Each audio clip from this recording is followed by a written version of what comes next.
I'm Kris Gardner of the Houston Round Bar Review, speaking with David Saltzman, colleague I've known for a long time, but we've never done this in this setting. So, David, thank you very much for doing this. And how are you today? I'm good. I was happy that you reached out to me. I was hoping that the main reason was so we could finally get together what's been a dream of ours for a while. We talked about it, and that's to get Houston and Rice and Texas Southern and Prairie View and HBU.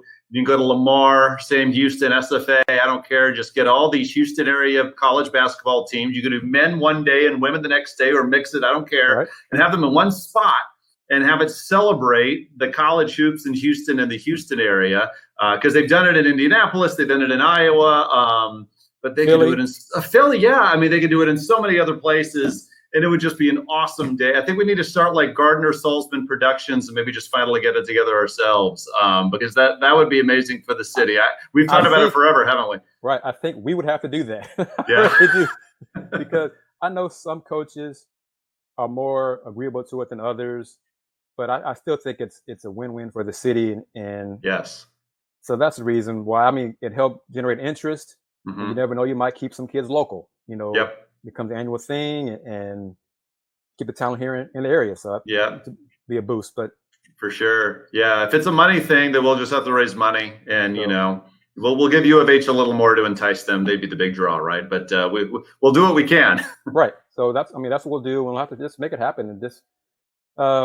I gave up on it sometime, and I still have friends who kind of push it and want that. So, why not? So yeah, one person who probably would help us would be a Van Chancellor. So, yep. So that'll lean into our regular discussion. David, who are you, and what have you done in case some people have no idea why we're talking? Yeah, who am I? It's a good question. Why I know you and Jerry and Ralph and big time Nate Griffin and all you guys in Houston is that I've been doing broadcasting in and about Houston for quite a while now. Really, I guess our relationship started when I started doing radio for Rice football and basketball in 2007. That was really my last radio job. It went until 2011. Rice made the job full time, and I declined because I've been in financial advising for 20 years. This is my office. It's pretty boring. You got the picture of the Longhorn behind me, but it's where I do most of my work. But at the time I left Rice, I was starting to get into TV, and I've been doing broadcasting on television for a while now, and it's just slowly grown. I've been very fortunate. It's area, high school basketball, then it extended to the Southland Conference, which I'm still very happy to do games for, and I've done their basketball tournament in Katy for a while. It's about to move to Lake Charles. And then from there have done some games directly for ESPN. I did the Southland Conference title game in March, which was fantastic. And I'll do some American Conference, Big 12, as well, in addition to doing some individual games for schools like Houston and Rice when they're the ones making the decisions on who to hire. Well, that's leads to one of my questions. How are you assigned games, or you reach out to the schools, the conference, the team? How does that work? Great question. And, I'll kind of answer it also as advice for those who may be like me, 10, 20 years younger than I am now, who's interested in getting into something like this, where it's really all up to the individual to network, to send out emails, and to do all that heavy lifting yourself. So to answer your question, especially nowadays, it wasn't like this 5 and especially 10 years ago, where so many schools now are producing their own games. I mean, Houston does so many sports. Rice is doing some. They'll start to do more when they become an American Conference member in 2023. HBU has taken the lead and has started to produce some of their own basketball and baseball. And so it's all through the schools. So it's up to those like myself to get in touch with whoever's in charge of making the decisions on who to hire, whether it's play-by-play, whether it's analysts, whether it's behind the scenes, producer, director, technical stuff I could never do. It's really getting in touch with the schools. Lamar's the same way. Sam Houston, SFA's the same way. And I'm sure a lot of other schools who might not be doing that type of thing yet will do so in the future. So getting in touch with the schools is the most important thing. For some of the games I do, like the Southland Conference title game, for example. That's an ESPN decision where they've given me a few games per year over the years. But much like getting in touch with the schools, I had been, well, good examples with ESPN, where I started doing games for ESPN Plus. It was about 2015, but I had been emailing the person in charge of making the talent decisions for 3 years, and I hadn't heard anything. But I still emailed every 3 months because it's, if I don't email, I'm not going to get a yes. If I email, maybe I will. And it just all of a sudden, 3 years after I started, got an email and they asked if I was available for a game. Then I was on their list. And from there, I've been getting games here and there. So long story short, it's all up to the individual to grind and network and build relationships, because that's where a lot of the games will come from. Do you have put together a reel of your work, or how does that work? Good question. So the answer is yes. In fact, I'm in the process of putting together my football reel, because I'd love to do more football games. I already do stuff for Southland and Rice, which is great. I want to do some more American, even try to do Big 12, stuff like that if I can. So I'm putting together a reel of my football work from the fall, which is a bunch of different individual clips, and it'll total about 3 to 4 minutes. It used to be, when I started, where you could send out this one long 8 to 10 minute clip of yourself, where it's not even edited, it's just a full clip. But as time's gone on, the people making the talent decisions are getting busier, and so they've said that they prefer to have kind of a shorter reel of about 3 to 4 minutes tops, and then if they like your stuff enough, they may ask for more. How'd you get started? You mentioned you started in radio first, but yeah, were you a kid just calling games in the backyard or watching TV, or how did it all start? Oh man, I could talk about this forever. I won't bore you with the whole story. But the answer is yes to most of that. The first games I remember calling in my head were watching the old Rockets teams. You got your Clutch City shirt. I mean, I'm born and raised in Houston. I live in Austin now. But in '94 when they won it, I celebrated on Richmond with everyone else. And I was a Hakeem guy. Even going back to his U of H days, my dad and I had season tickets, and we saw the final year of Phi Slamma Jamma together in '84, and I cried going to sleep in '83 when they lost to NC State. But I imagined doing those games. I was going to be the next Gene Peterson. I mean, he was the one that I just loved listening to, with his passion and his energy. And so I went to UT and got a broadcast journalism degree. And there were 24 in my journalism class, if you will. The rest were smart and wanted to go into TV. And I said, nope, I'm going to go into radio. So it was good. Initially, as far as full-time work, I was doing games at Nicholls State, Southland Conference member in Thibodaux, Louisiana, at about age 25. So I felt my career path was going pretty well. But then in life, obstacles happened. So they got a new athletic director. He brought in his friend to do the games, and I was out. So from there, I moved to Austin, and actually was fortunate to begin my financial advising career, which was not fun at first. It's much better. It's never fun at the beginning. But then I dabbled still in high school radio. And then in '07, got my big break where ESPN 97.5 opened up there in Houston.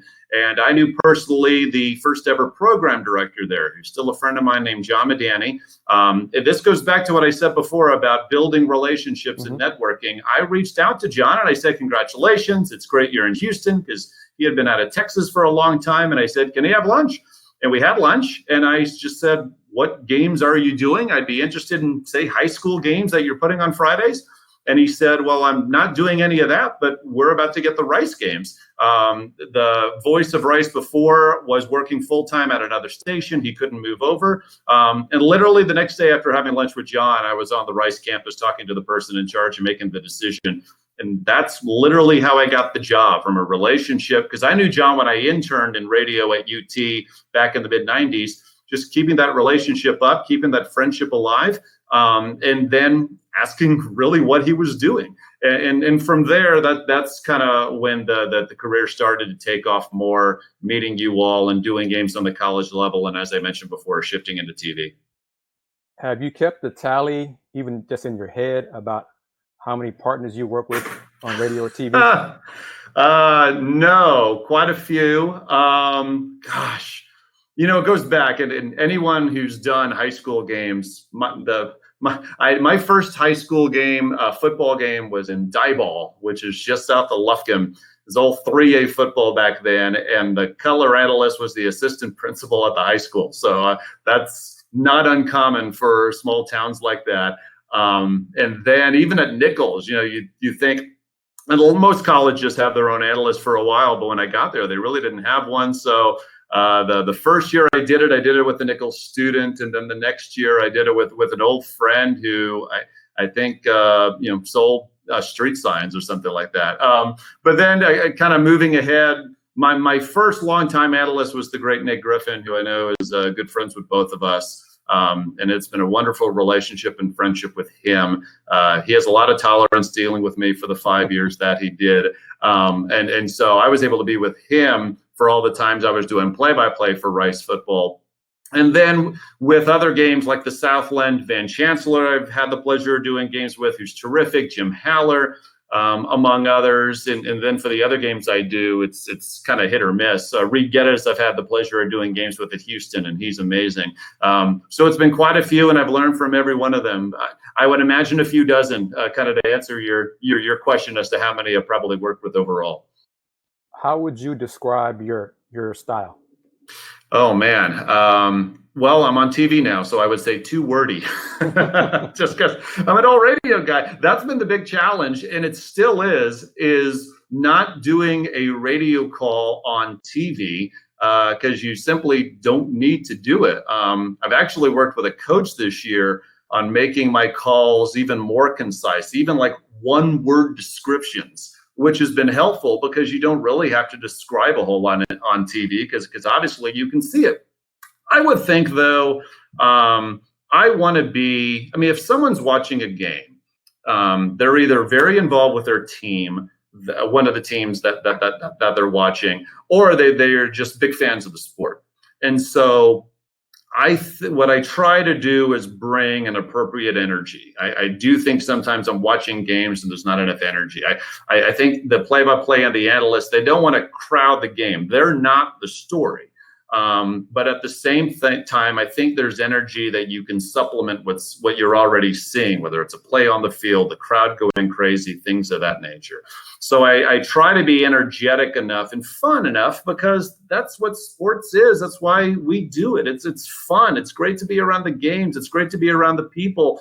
If you're not having fun doing it, then you shouldn't do it. And so I do try to be energetic and fun up to a point that I'm not too overwhelming. Nate will tell you that I was probably way too overwhelming the first TV games we did because I was just doing radio calls and chatting. But you can still be a lot of fun and energetic without saying a whole lot. How many different sports have you called? Well, the main ones: football, basketball, baseball. I'm actually doing tennis Sunday on LHN. And so I haven't done that in a long time. Volleyball, soccer. I had the opportunity almost to do a pickleball tournament back in the fall, but that fell through. What is that? 6? Those are the main ones. I've never done hockey. I always wanted to do hockey. I'm not qualified to do it today. I wouldn't even try it. But I grew up loving hockey like any other sport. But I think it's mainly those half a dozen, unless I'm forgetting something. Softball too. I'm sorry. So let's make it 7. How do you prepare for a sport? Good question.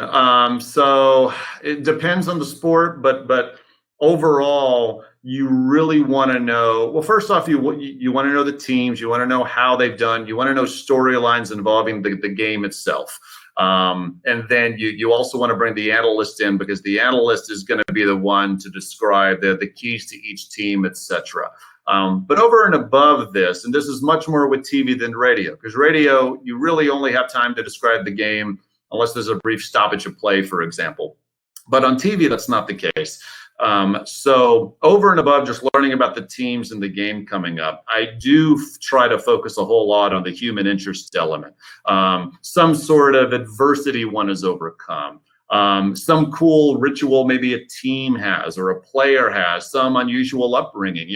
Basketball especially, as you know, it's such an international game. I mean, there are players from all over the world, and all of them really have an amazing story as to how they got to the U.S. The Southland Conference title game I called, maybe Corpus Christi's best player, Isaac Mushilas from the Congo. He had been to like 2 AAUs and 2 JUCOs before making it to Corpus. And his mom watched all the games from home, so she was watching it like at 4:30 a.m. local time. So that's probably because she's still in the Congo. So that's an example of a cool story to really look into. That's really the main thing over and above the game itself, is to kind of look for that human interest angle, to more, I guess, for lack of a better term, humanize these players. We see them maybe as players first, and we're hoping our team wins, but they all have a good story, and some of them amazing stories that should be told. How did the pandemic impact your work? So I feel a little bad saying this, but it helped in a little way, because the reason being is at ESPN, they weren't traveling their crews, and then they allowed some of their American Conference games to be broadcast via remote broadcast. So what that essentially means is that most of the people are at home or in a studio somewhere doing the game. And the studio that got the American Conference game that they put on ESPN Plus was called L2 Productions, and it's here in Austin. ESPN all the time, when they look for those like me, they're looking at us geographically. So they're never going to send me to Oregon. But if there's a game in Texas, then I'm a candidate, just because I'm on the list, and we live in Texas, the southwest part of the country. So because these games were at L2 in their studio, it's 15 minutes away from me. So I frankly wound up doing the most football games for ESPN I've ever done during the pandemic.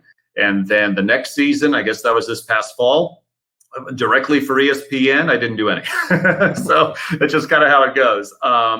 But it was a hard adjustment. I was definitely fortunate, I will say. Now for basketball, there were fewer games because they didn't want people to travel. And in Austin, it's just UT, and LHN's going to cover all of those. How much do you travel for your work? I try to do it less. I'm approaching 50. It's getting tiring, I'll admit. Not near as much as I used to. I mean, when I was at Rice, the beginning and end of my 5-year stint there, I lived in Austin, and I was traveling all the time. I honestly I would say no to it today. But probably I've gotten to a point where I'm traveling for games, and this is mainly football, basketball. I'll rarely do other sports. Once every 2 to 3 weeks, and then it's usually a fairly good drive to Houston, or I went down to Corpus Christi once, things of that nature. How much longer do you want to do this? Great question. I don't see myself wanting to stop. As long as I'm having fun and enjoying the games and enjoying the relationships I've built and the people I'm around, I'd love to keep doing this. The only thing that would, I guess, stop me is if the travel does get too much, but I don't see that happening. I've been very lucky that I'm able to do games for places like the Southland, and then Houston. I don't do as much at U of H anymore, but Rice. Where the travel's fine, that I can do. I mean, I used to travel so much more, and that became a grind. So as long as the games are fun and I can limit the travel to a degree, because I still have my financial advising practice, I got 2 growing kids and a family, I want to be with them too, then I'll do it for as long as my voice holds out, and as long as someone's crazy enough to keep hiring me. So you've established a solid work-life balance. It is always a process, but yes, I will say, and this is the most challenging part. For example, I got this Longhorn tennis assignment yesterday. So I guess the person who was assigned had to drop out for some reason. And so all of a sudden I'm looking at my calendar going, when am I going to prep for this? And so it's moving the calendar around, and it's making sure I have time to prep, and making sure I have time for my clients, and making sure I have time for family, things like that. So unfortunately, I have to look at my calendar, it seems, 6 to 8 times a day just to make sure I'm giving myself that balance. But right now it's good enough. Since your voice is your instrument, do you you do anything to take care of it? Not enough, I will fully admit. I should do warm-ups before games, which I don't do. I should have more tea after games. During games, I may have 7, 8 bottles of water because I'm talking so loud. But I will fully admit I don't do all I should because at some point, yeah, the voice is going to wear out, and I need to make sure it lasts as long as possible. My family probably wouldn't mind if I lost my voice, but otherwise, yeah, I need to do more for it. You mentioned a few minutes ago that you have a coach to help you. How long have you had a coach, and did it take some urging, or someone suggested it to you, or you decided about doing it yourself? Yeah, great question.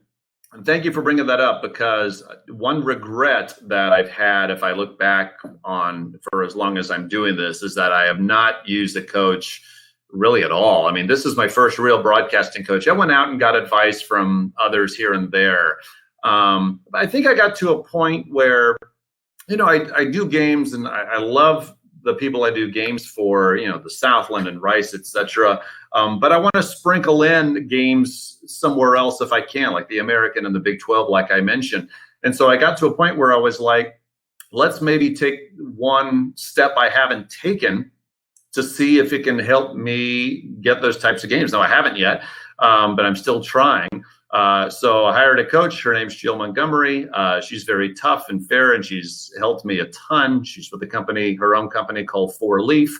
And she, I mentioned before, trying to be more concise, making descriptions even down to one word if possible. Those are all her ideas. And so why I'll go back to the beginning of my comment where it's a regret is that it's one of those things where I realized that maybe if I would have done something like that sooner, I could have improved my calls sooner. Because all of us who are in the business, we're good enough to get the games we can get, right? But are we the best we can be? And I would say that even though we all probably have strong opinions on how a game should sound and what our style should be, there's no way that we can know 100% whether we're doing the best we can. It's like a player. I mean, any all-star still has a coach or a manager or someone helping them out. Broadcasting really should be the same thing. So if one can, I would really urge people to get a coach to fully critique what they're doing, because it will open their eyes to certain parts of their calls, like it has with me, that there's no way I can see or hear that myself. Have you called any pro sports? I am not. Boy, that would be amazing.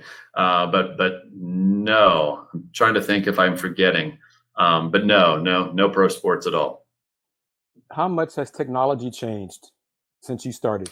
Well, I mean, the remote broadcasts are a huge part of it. And I guess we should explain for those who don't know, the remote broadcasts are, well, I'm in a studio, and the analyst is looking at this big TV, more or less, and that's where we're seeing the game. Now, obviously, the camera people are there, and there are people getting sound, so we're able to hear the crowd at least, which is very helpful. But now technology is good enough where we are able to watch games on this big monitor and call the game and make it sound like we're there. And that's not going away. It's a money saver. And then during the pandemic, it was essential to be able to still have the broadcasters be able to do games instead of have them travel. I think only that technology will get better. I will admit it's rough at times, and maybe even the viewer sometimes can realize there's maybe a little difference. But that'll only get better, and it's going to stay. And one last thing, speaking with David Saltzman, you touched on some advice. Is there any other advice that you would like to give to folks who have this interest? No, the two things I'll just reiterate, because as I was thinking about maybe, how I would answer some of your questions, I came back to this. Yeah, number one I just mentioned was to not be afraid to get advice from others, even if it's advice you don't want to hear. You can even disagree with the advice, but it at least makes you think about something more than what you can come up with by yourself. I will fully admit that I knew that my coaching would be helpful. It's more helpful than what I thought, because again, there's just no way that we can see or hear every little piece of a call that we can be the best at. Someone else is going to see or hear something and come up with different ideas. Because broadcasting, I go back to the comparison with the pitcher. I mean, the pitcher's got to throw strikes. He's got to get guys out. I mean, there's a definite in game for that. Broadcasting is more all over the place because there's so many different styles and there's so many ways to call the game. And so because of that, there's so many different ideas one can hear about how to make their call better. And it's not just broadcasting. It can be you're an anchor, you're a reporter. How are you coming across? I would encourage, regardless of the field one is in, to swallow pride as I had to do, and to go out and get advice from others and be able to hear that advice, even if you don't like it, and think about really whether it has merit, which certainly the coaching I have had has. And then I want to go back to the beginning, because we all want to get better at our trade. You know, I'll take the broadcasting on my end, but at the same time, especially if you're on your own, if you're working for a team, then that's wonderful. But if you're on your own like me, because technically when I am done with a game, I'm unemployed until I get the next one. I'm hired by these different places, but I'm not an employee of any of them. I'm total independent contractor, 1099. But most of the games I've been able to get is truly through relationships and friendships that I've built. So I mentioned John Medani, the first program director at 97.5. I knew him while I was at UT because he worked at the station I was interning at. And we became friends, which obviously is fortunate. The first linear games I got for ESPN, and by that I mean it's not streamed on Plus, it's on ESPNU or ESPN2. The woman at the time making those decisions, her name was Linda Schultz, who hired me for a couple of games. But I got to know Linda through an old friend named Dan Cole. Dan Cole was the video coordinator at Rice when I was there. He moved on to Charlotte. Now he's with ESPN. Kept up that friendship. There's so many more examples. I won't bore you with them all, but there's so many other examples of relationships that I have had that have helped me get games that I'm still getting to this day. That's most of them. And then the other games I've gotten is what I had mentioned before, emailing the person who was in charge of ESPN3 at the time, because back then they were doing Sun Belt games in addition to American Conference games. I emailed them every 3 months. I checked in. Sometimes I just said, hello, hope you're doing well. When I got a new reel together, I said, hey, would love you to see what I've done lately. Let me know what you think. I mean, I didn't hear back. But why not keep emailing him? Because he's getting these emails and seeing them, but he's also getting them from hundreds of others. You know, I am a dime a dozen here. So it's just one of those things where not just him, but I've sent emails out to tons of people who I've never heard back from, or others who have said, thanks, but no thanks. We already have enough people. But it is a volume business. It's a numbers game when you're in it in a position I am. So I would encourage anyone to get in touch. Like if someone wants to do games for these schools, get in touch with all of them that you are willing to travel to, every single one. You'll hear from some right away. You won't hear from others, maybe because they're busy. Whatever the reason, keep emailing them. Don't email them every week because then you're being pushy. Email them every couple of months, checking in, send them a reel. The more you're doing that, the better the chance you're going to get something back. And even if they say we don't have anything yet, you've made that contact. Keep in touch with them, and at some point your break will come. David Saltzman, thank you very much for that advice and taking time to speak with me.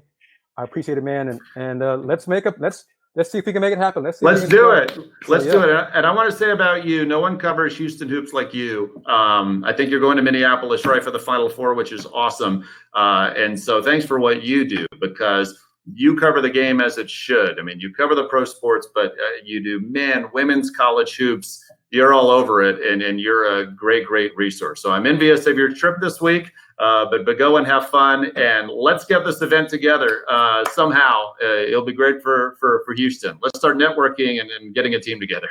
Awesome. Thanks for the kind words, David, and right. Take care. All right. Thanks so much. Bye-bye.